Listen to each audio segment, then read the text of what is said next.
আল্লাহ পাক রব্বুল আলামিন দুনিয়ার সমস্ত মুমিনদেরকে তার পরিচয় করায় দিতেছে। আল্লাহ স্মরণ করায় দিচ্ছে মুমিনদেরকে, কারণ আল্লাহ জানে আমার মুমিন বান্দারা যদিও ইমানদার দাবি করে, কিন্তু মাঝে মাঝে আমি আল্লাহকে ভুলে যায়, শয়তানের ওয়াসওয়াসায় পড়ে। কথা ঠিক কিনা?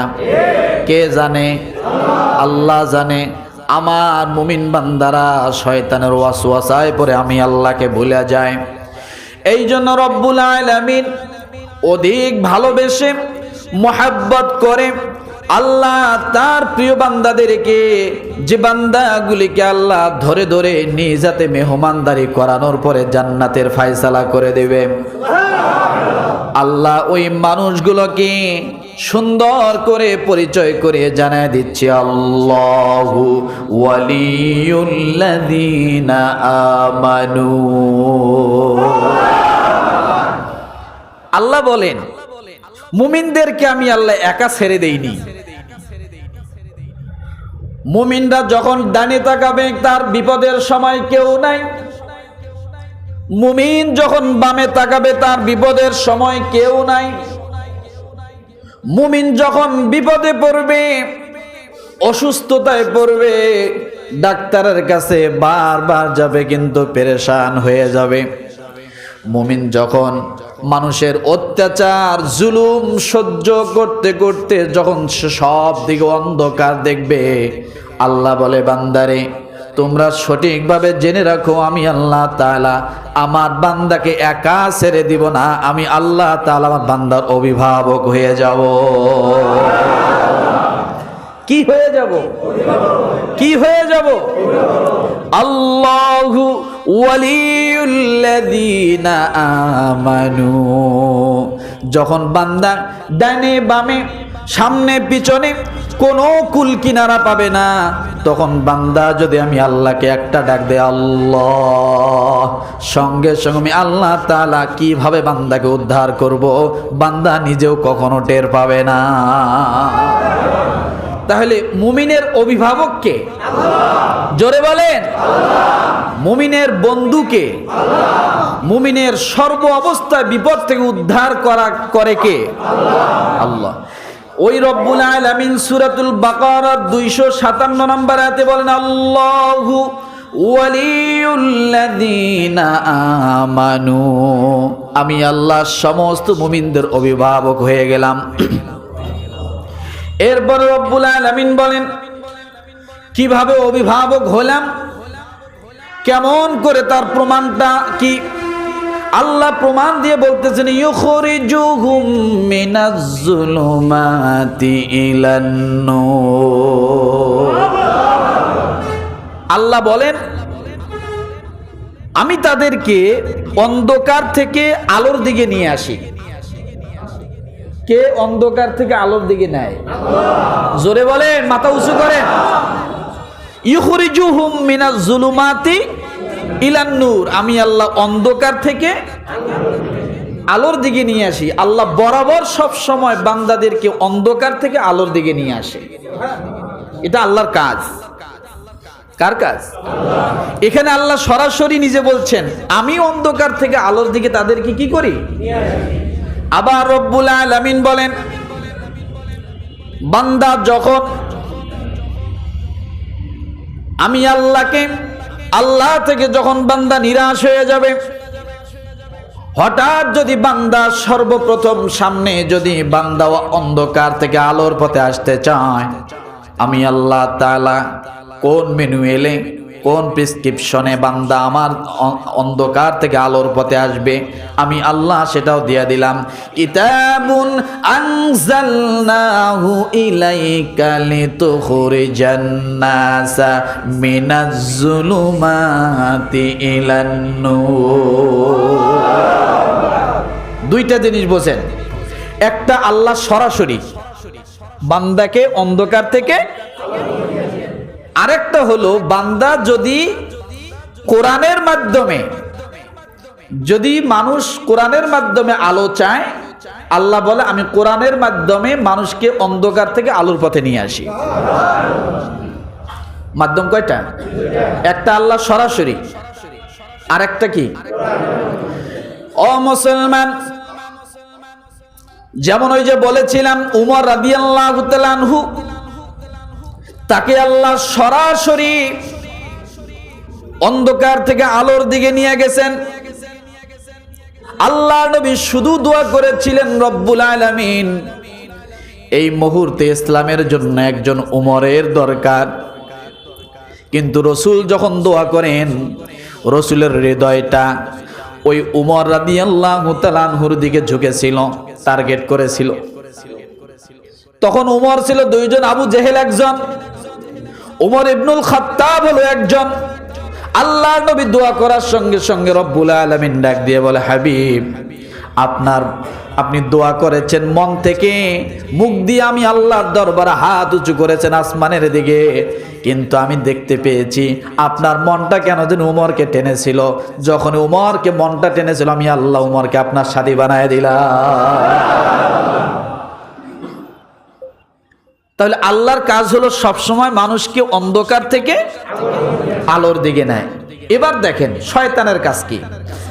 রব্বুল আলামিন ডাক দিয়ে বলেন, ওয়াল্লাযীনা কাফারু আউলিয়াউহুমুত তাগুতু ইউখরিজুনাহুম মিনান নূরি ইলাজ যুলুমাত।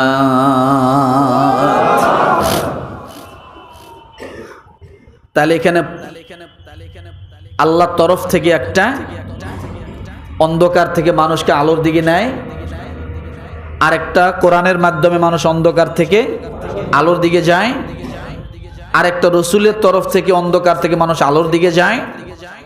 আবার এখানে আল্লাহ তাআলা দ্বিতীয় আরেকটা বলছে, ওয়াল্লাযীনা কাফারু আউলিয়াহুমুত তাগুত। রব্বুল আলামিন বলেন, আর যারা কুফর অবলম্বন করেছে, কি অবলম্বন? জোরে। আর যারা কুফর অবলম্বন করেছে, এই কুফরটা কি বোঝেন না? বোঝেন। আল্লাহকে শুধু অস্বীকার করার নামেই কুফর নয়, আল্লাহর যে কোনো একটা নেয়ামতকে অস্বীকার করার নাম হয়ে যাবে কুফর। আল্লাহ আসমান সৃষ্টি করেছেন বিনা খুঁটিতে, এটা বিশ্বাস করার নাম হলো ঈমান। আর যদি এটা বিশ্বাস না করে যে আল্লাহ বলতে কিছু নাই, এটা এমনি এমনি সৃষ্টি হয়েছে, এগুলা হলো কুফর। নিয়ামতের শুকরিয়া আদায় না করলে সেটা হয় কুফর। লা ইন শাকারতুম লা আযীদান্নাকুম ওয়া লা ইন কাফারতুম ইন্না আযাবি লাশাদীদ। আল্লাহ বলেন, যে ব্যক্তি নিয়ামত পেল সে যেন শুকরিয়া আদায় করে, আর নিয়ামত পাওয়ার পরে যে শুকরিয়া আদায় করলো না সে কুফরি করলো, অস্বীকার করলো। কুফর শব্দের অর্থ কি? অস্বীকার করা, অপছন্দ করা, ভালো না লাগা। এটা অমুসলমান। আর যারা কুফর অবলম্বন করেছে তাদের অভিভাবক হলো শয়তান। কে? জোরে বলেন। মুমিনের অভিভাবক কে? জোরে বলতে হবে, আরো জোরে। আর যারা কুফর করে, অস্বীকার করে, আল্লাহর নিয়ামতের যে কোনো বিষয় অস্বীকার করে, আল্লাহর সৃষ্টি বিষয়, আল্লাহ বিষয়, আল্লাহ রসুল বিষয়, কোরআন বিষয়, কিতাব বিষয় যারা অস্বীকার করে, আল্লাহর আইন বিষয় যারা অস্বীকার করে, তারা কি? তাদের অভিভাবক কি? তাদের অভিভাবক হলো শয়তান। আল্লাহ বলেন, যারা তাদেরকে আলো থেকে বের করে নিয়ে অন্ধকারের দিকে নিয়ে যায়। এই জন্য দেখেছি আমরা, কোন মানুষ যদি কুফুরকে বন্ধু বানায়, তাগুতকে যদি বন্ধু বানায়, মুসলমান বাদ দিয়ে যারা রাম রাম হরে রাম বলে তাদেরকে যারা বন্ধু বানায়, তারা 70 রাকাত তাহাজ্জুদের নামাজ পড়লেও কোনো কাজে আসে না। কথা ঠিক কিনা? কাজে আসে না, কারণ তো উপরে ইবাদত, দেখানো ইবাদত, কিন্তু বাস্তবে তার বন্ধু কারা? ওইগুলা শয়তান। এখন ঠাইও হয়েছে কি? ঠাই কোথায়? আল্লাহ তাআলা এখানে কি ভুল বলছে? বলেন। আল্লাহর বলা আর বাস্তবতা মিল আছে?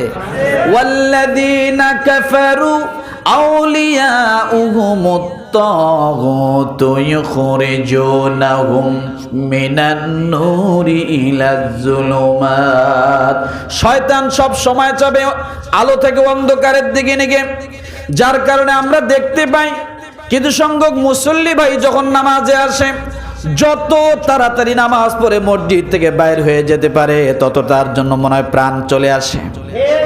মসজিদে ঢোকে আর মনে হয় পিড়াপিড়ি শুরু হয়ে যায়। রুকু দেয় তো দেয় না, সিজদা দেয় তো দেয় না, দাঁড়ায় তো দাঁড়ায় না, সূরা কেরাত সঠিকভাবে পড়ে না। এইভাবে তাড়াহুড়া করে নামাজ পড়ে যায়। বান্দার কোনো কাজ নাই, ওই যে চায়ের দোকানের মধ্যে যায় বসে টিভি আড্ডা। তাইলে বোঝা গেল শয়তানের কাজ হলো, আপনি মসজিদে এসেছিলেন, আপনি আলোর দিকে এসেছিলেন, যখন আপনি আলোর থেকে বাইর হওয়ার জন্য ছটফট করেন, বুঝবেন আপনার হৃদয়ের মধ্যে শয়তান আঘাত মারতেছে। এখানে দেরি করস কে? এই ইমাম লম্বা লম্বা সূরা পড়ে, যে ইমাম ছোট ছোট সূরা পড়ে তার পিছনে নামাজ পড়বি, আছে না নেই? এত আগে মসজিদে যাবি কে?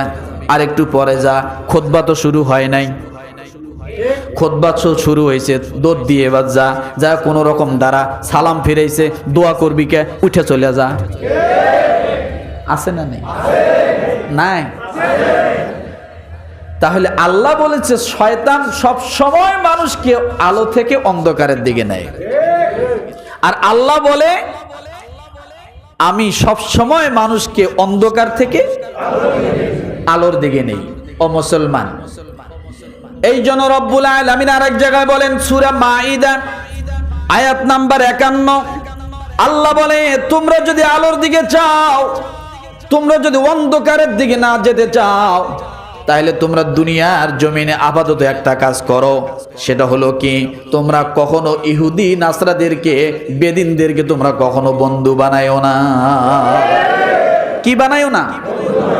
রব্বুল আলামিন বলেন, ইয়া আইয়ুহাল্লাযীনা আমানু লা তাত্তাখিযুল ইয়াহুদা ওয়ান নাসারা আউলিয়া। আল্লাহ বলে, হে মুমিনগণ, ইহুদি এবং খ্রিস্টানদেরকে বন্ধু রূপে গ্রহণ করো না।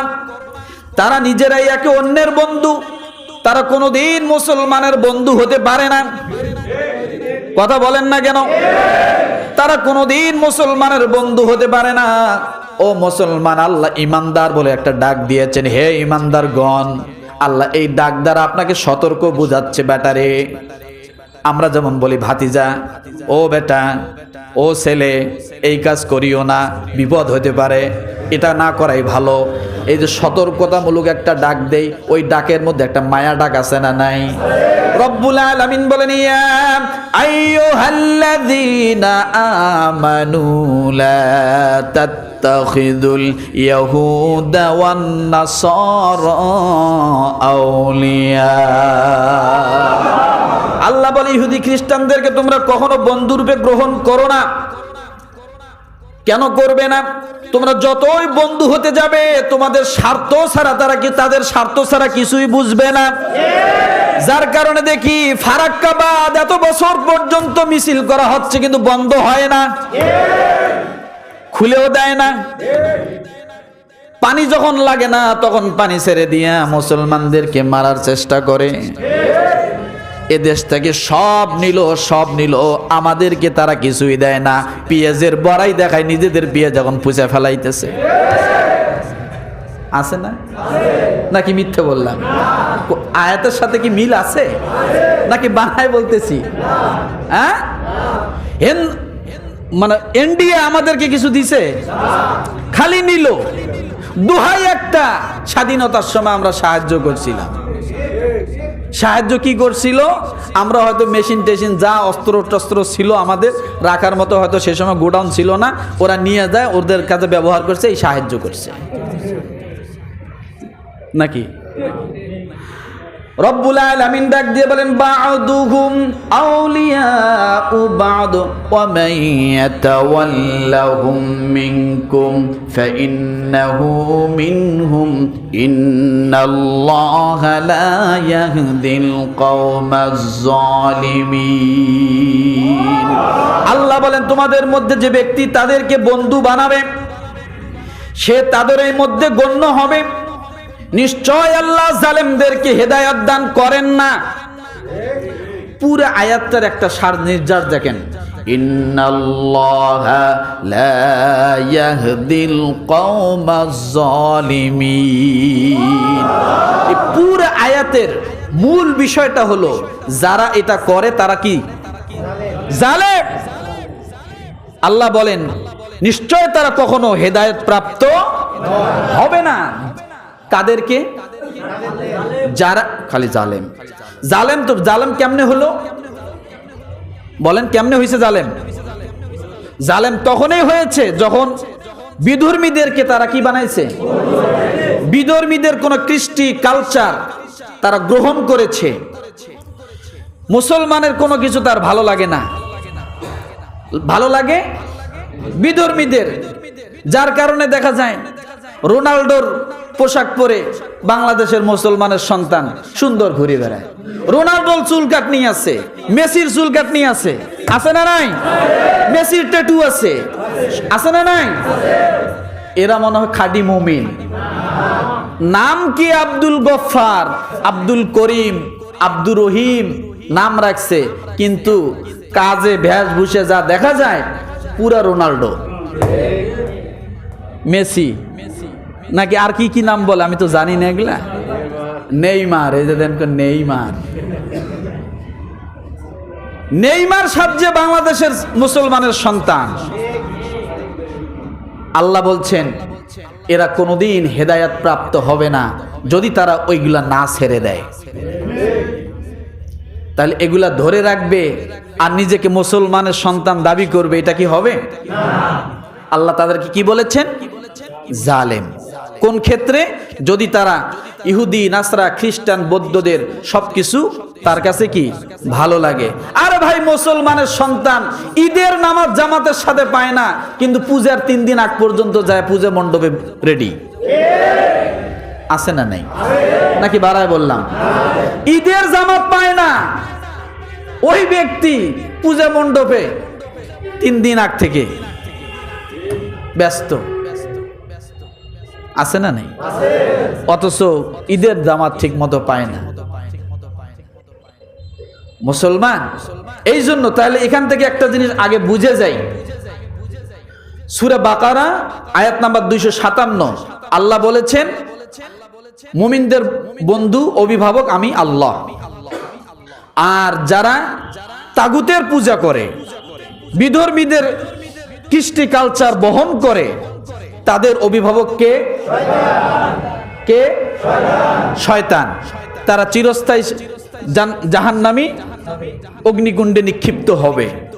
এই গেল সূরা বাকারা 257 নম্বর আয়াত। তাহলে সূরা মাইদার 51 নম্বর আয়াতে আল্লাহ কি বলেন? তোমরা হে মুমিনগণ, তোমরা ইহুদি, নাসরা, বৌদ্ধ, খ্রিস্টানদেরকে বন্ধু বানায়ো না। বন্ধু শুধু মানুষে মানুষে না, ওই খ্রিস্টানদের, ইহুদি, নাসরাদের, বেদিনদের কোনো কিছু ভালো লাগা মানে এটাও কিন্তু বন্ধুত্বের একটা পরিচয়। দেখতে হবে, স্পর্শ করতে হবে, এটার নামেই শুধু বন্ধু তা না। অনেক মানুষ আছে এখন মোবাইলে, টেলিফোনের মাধ্যমে বন্ধুত্ব তৈরি করছেন, কোনোদিন দেখেন নাই, চেনেনও না, একটা রং নাম্বারে বন্ধুত্ব হয়ে গেছে। আছে না এরকম? আছে, এরকম হতে পারে।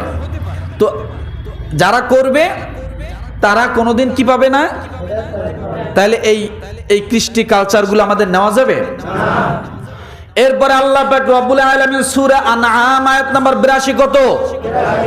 রব্বুল আলামিন এবার ইমানদারদের এবং কুফরিদেরকে কি বলেন? আল্লাযীনা আমানু ওয়া লাম ইয়ালবিসু ঈমানাহুম বিযুলমিন উলাইকা লাহুমুল আমনু ওয়া হুম মুহতাদুন।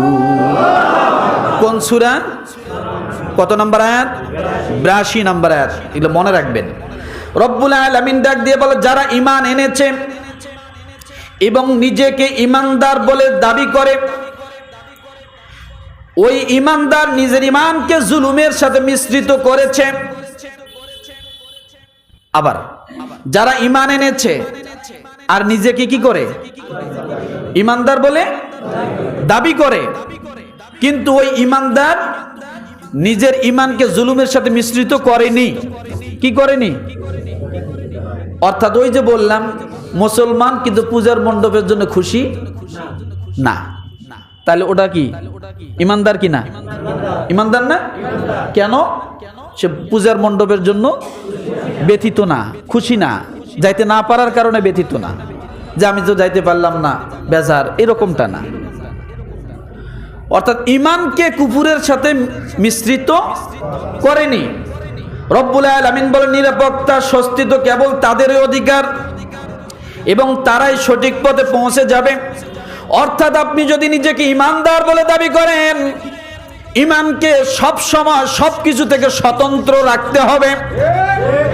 আগে দেখতে হবে আমি যদি এখানে যাই আমার ঈমান কতটুকু আঘাতপ্রাপ্ত হবে, ঈমানের কোনো ক্ষতি হবে কিনা, মুসলমানিত্বর কোনো ক্ষতি হবে কিনা। যদি এরকমটা দেখেন যেখানে গেলে মুসলমানিত্বর ক্ষতি হতে পারে, আমার ঈমানের ক্ষতি হতে পারে, কসম আল্লাহ, সেখানে না যাওয়াটা আপনার জন্য সবচাইতে ঈমানদারের পরিচয়। সেখানে কি ঈমানদারের? যাত্রার প্যান্ডেল শুরু হলো, ঈমানদার বলল যে 5 মিনিট একটু খালি দেখে আসি। আপনি যে ওখানে যাবেন, যে ডুগি, তবলা, খেঞ্জুরি, বেঞ্জো, হারমোনিয়াম, 3 পিস, কঙ্গো, শান্ত, অ্যাকোস্টিক জাম, ফাইট জাম, বিগ জাম, যত কিছু আছে, যখন এগুলা বাজানো শুরু করবে, আপনার ঈমান যে বক্ষের ভিতরে আছে দেখবেন সেখানে ডুগডুগি বাজতেছে। বাজে কি বাজে না? বাজে কি বাজে না? দেখবেন কোন সময় ঈমান চলে গেছে, ডুগডুগির সঙ্গে আপনি তাল মিলিয়ে দিয়েছেন, মাথা ঝুঁকায়। আছে না নাই? কারণ ডুগডুগি এমন এক জিনিস, যখন সামনে বাজানো হয় 80 বছরের বুড়াও ভুলে যায় যে আমি, আমার বয়স 80 বছর। কথা ঠিক কিনা? মাথা ঝোঁকায় আর গান গায়। আছে না নাই? আছে না? ডুগডুগি এমন এক জিনিস, ডুগডুগি সামনে পড়লে 80 বছরের বয়সের বুড়াও কি হয়? জুয়ান হয়ে যায়, দেওয়ানা হয়ে যায় না? আল্লাহ মাফ করুক, নাউজুবিল্লাহ। তাহলে ঈমানদার যে হবে তার ঈমান সব সময় স্বতন্ত্র রাখবে। সে সব সময় যাচাই করবে যে আমি যে এখানে যাব আমার ঈমান থাকবে কি থাকবে না। কারণ আমি সারা বছর ইবাদত করলাম, সারা বছর আমি আল্লাহর হুকুম পালন করলাম, কিন্তু 31st নাইট আসলো আর ঘরের মধ্যে কোনো রকম ভাবে ঘরোয়া ভাবে একটু রান্না বান্না ভালো করে করে কেক টেক কাইটা আমরা একটু ঘরের ভিতরে চায়ের দেওয়ালে কোনো রকম একটু 31st নাইট আমরা উদযাপন করতেছি, এটার তো কোনো দোষ নাই। আছে না? মুফতি সাহেবরা ফতুয়া দিয়ে দিল। দেন কত বড় বড় মুফতি সাহেব আমার সামনে, চিন্তা করছেন? ফতুয়া হয়ে গেছে গা না? ওরে ভাই, মিষ্টি 1 কেজিও যা মিষ্টি, মিষ্টি 1/2 কেজিও তাই মিষ্টি। আছে না? মিষ্টি তো মিষ্টি, যেখানে নেবেন সেখানেই মিষ্টি, চিনি যেখানে লাগাবেন সেখানেই মিষ্টি। কথা ঠিক কিনা? 1 পোয়া জায়গায় লাগান আর 100 গ্রাম লাগান, কম করে লাগান আর বেশি করে লাগান, মিষ্টি মিষ্টি। খারাপ খারাপই। ওই ঢাকার স্টুডিয়ামে হলে সেটা খারাপ, আপনার ঘরের 4 দেওয়ালের ভিতরে হলে ওটা খারাপ হবে না, জায়েজ হয়ে যাবে। এটা কোনোদিনও হতে পারে না। ইয়ারফোনে গান শুনলে একটু গুনাহ কম, ব্যাক সাইডে বেশি, নাকি? বোঝেন নাই মনে হয়?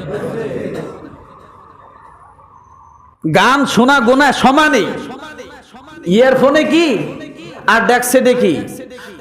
শোনার গুনাহটা সমান, কিন্তু জোরে বাজানোর ক্ষেত্রে যে আয়োজনটা বড় করেছে, এই আয়োজনের গুনাহটা আরো বড়। কথাটা বুঝাইতে পারছি? আয়োজনের গুনাহটা বড়। এই জন্য রব্বুল আলামিনের হাবিব আবু দাউদ শরীফের 4031 নম্বর হাদিসে বলেন,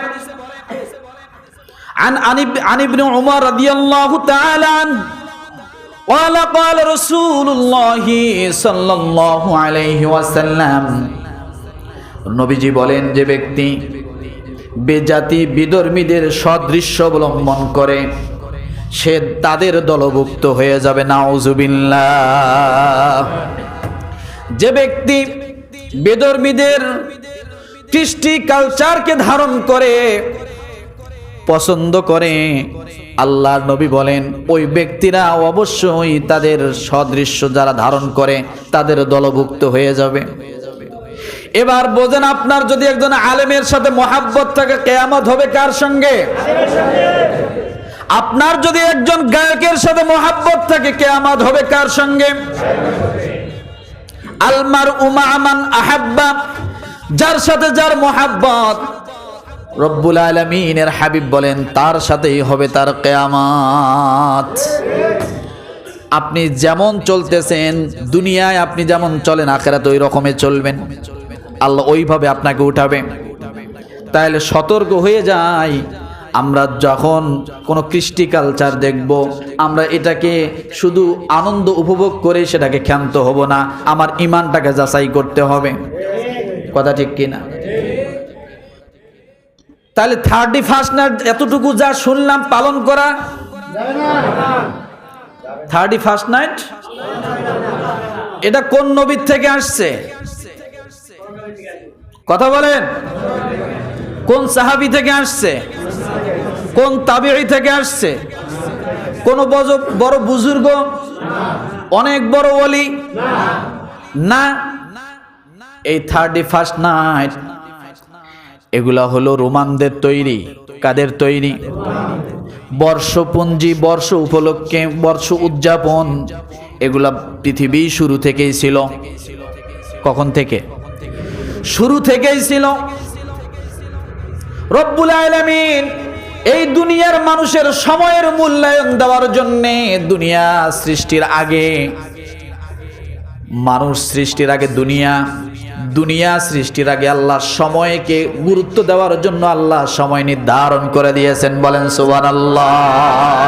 ইন্না ইদ্দাতাশ শুহুরি ইনদাল্লাহি 12 শাহরান ফি কিতাবিল্লাহি ইয়াওমা খালাকাস সামাওয়াতি ওয়াল আরদা মিনহা আরবাআতুন হুরুম।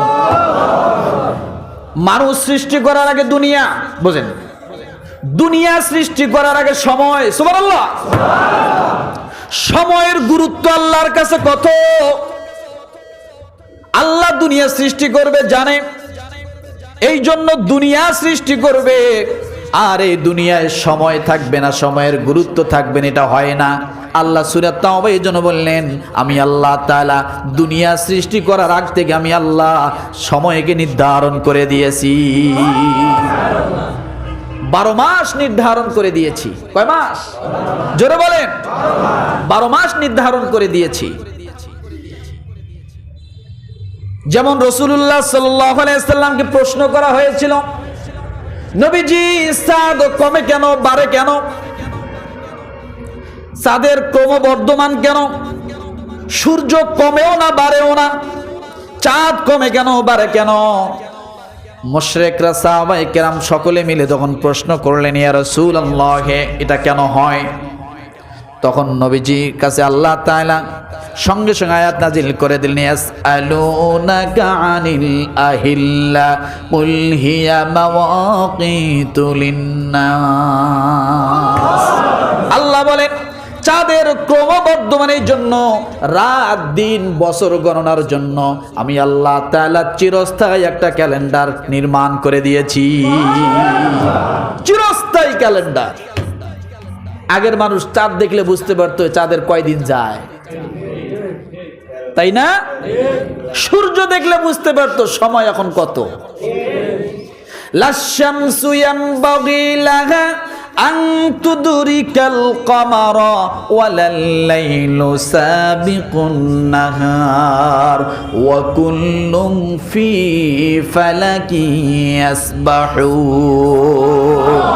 সঠিক জ্ঞানী হইবে যাহারা, আপন মনে বুঝিবে তাহারা, রাত্র পারে না আগে যাইবার, দিনের স্থান করিতে অধিকার।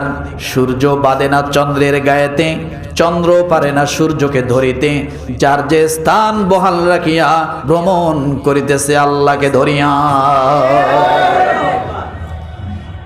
এগুলো সব কিছু আল্লাহর হুকুম পালন করে মানুষের খেদমতের জন্য। সুবহানাল্লাহ। কার হুকুম পালন করে? আল্লাহর হুকুম পালন করে মানুষের খেদমতের জন্য। তাহলে বোঝা গেল যে 12টা মাস আল্লাহ দুনিয়া সৃষ্টির দিন থেকেই আগে নির্ধারণ করেছেন। বোঝেন কেন? মানুষের জন্য। কি কারণ? সময়ের গুরুত্ব বোঝানোর জন্য। রব্বুল আলামিন আরেক জায়গায় সময়ের গুরুত্ব বোঝাইতে যে একটা সূরা নাজিল করেছেন। সুবহানাল্লাহ। ওয়াল আসর ইন্নাল ইনসানা লাফি খুসর ইল্লাল্লাযীনা আমানু ওয়া আমিলুস সালিহাতি ওয়া তাওয়াসাউ বিল হক ওয়া তাওয়াসাউ বিস সাবর।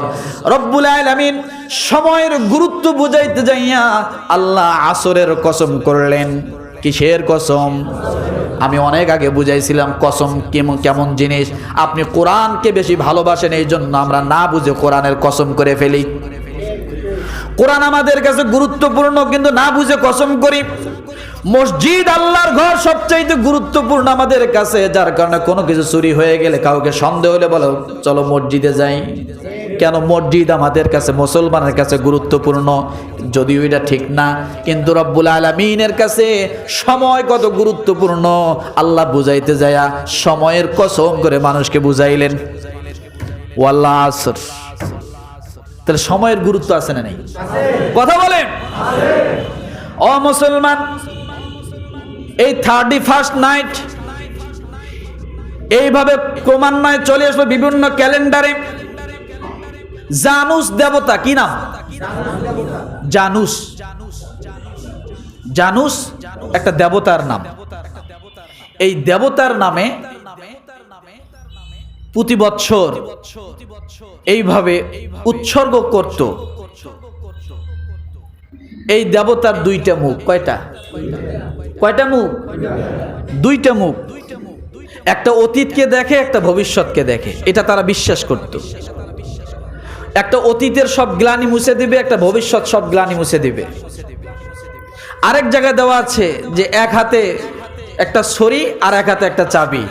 অর্থাৎ এই জানুস দেবতাকে যারা মানবে তারা জান্নাতের চাবি পাবে, যারা মানবে না তারা জান্নাতের চাবি পাবে না। এইটা তারা বুঝাইতে যায়। এই জানুস দেবতার নামে তারা এইরকম একটা দিন উদযাপন করে, এই জানুয়ারির 1 তারিখ 31st নাইট। এ যুগে ভালো করে বোঝেন, হাজার হাজার ক্যালেন্ডার ছিল। বাংলাদেশে প্রায় 30টা সন। কয়টা? 30টা সন। আমরা তো জানি 2-3টা। বিভিন্ন রাজা বাদশারা যখন যে আসছিল তখন তারা বিভিন্ন ভাবে পরিবর্তন করছে। কি করছে বলেন? তারা পরিবর্তন করছে। নতুন বছরকে উৎসবের বরণ করে নেওয়ার জন্য রীতি, এটা অনেক আগে থেকেই ছিল।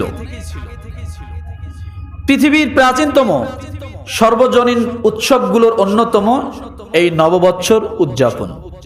কিন্তু এটা উৎপত্তি হয়েছে রোমানদের থেকে। কোথার থেকে বলেন? রোমানদের থেকে, প্রায় 5000 বছর আগে। এরপরে বলা হয়েছে যে প্রাচীন বেবিলিয়ন, যেদিন প্রাচীন বেবিলিয়ন তারা যখন দেখলো যে দিন এবং রাত সমান সমান হয়, যে দিনটাতে, ওই দিনের পরের দিনটা তার নতুন বছর উদযাপন করত। আমাদেরও তো একটা এরকম ছিল না, সমান সমান দিন, যতটুক সময় রাত কি অতটুক সময়। এই সময়টা যেদিন আসে তার পরের দিনটা তারা এরকম নববৎসর উদযাপন করত, কিন্তু তাদের উদযাপন ছিল 11 দিন ব্যাপী। কতদিন ব্যাপী?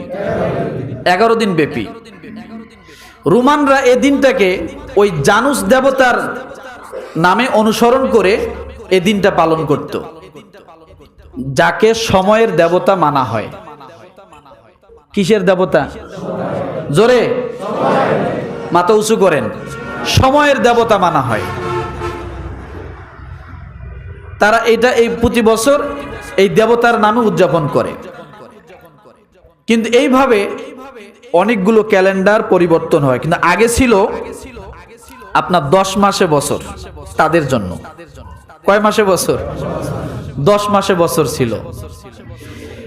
এই 10 মাসে বছর আবার পরিবর্তন হয়ে যায়।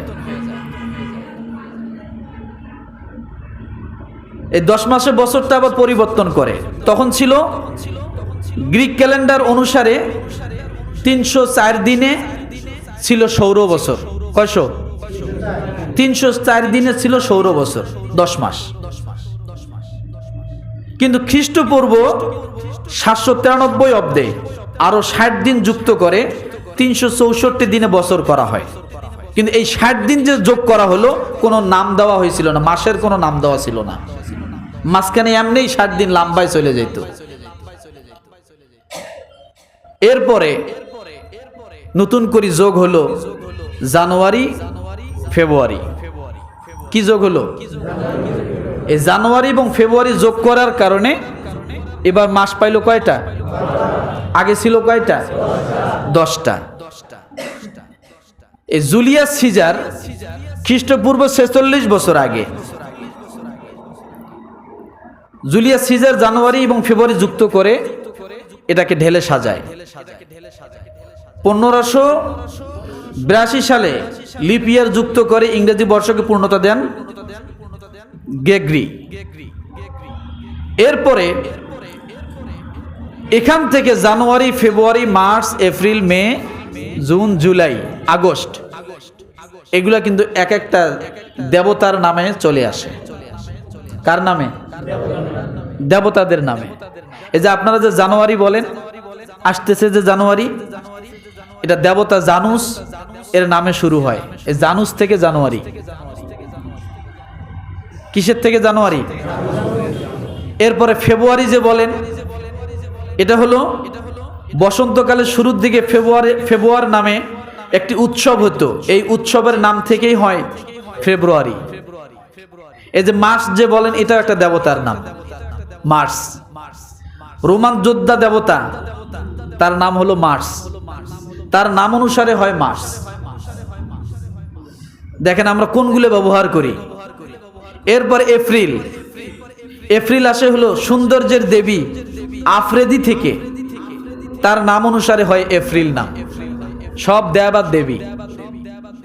এরপরে আসছে মে। রোমানদের এক দেবী ছিলেন, তার নাম ছিল মে। কথিত আছে এই দেবী ছিলেন সমস্ত শস্য রক্ষা কর্ত্রী। সমস্ত শস্য রক্ষা কর্ত্রী, তার নাম ছিল কি? মে। তার নামেই এই মাসের নামটা অনুসরণ হয়।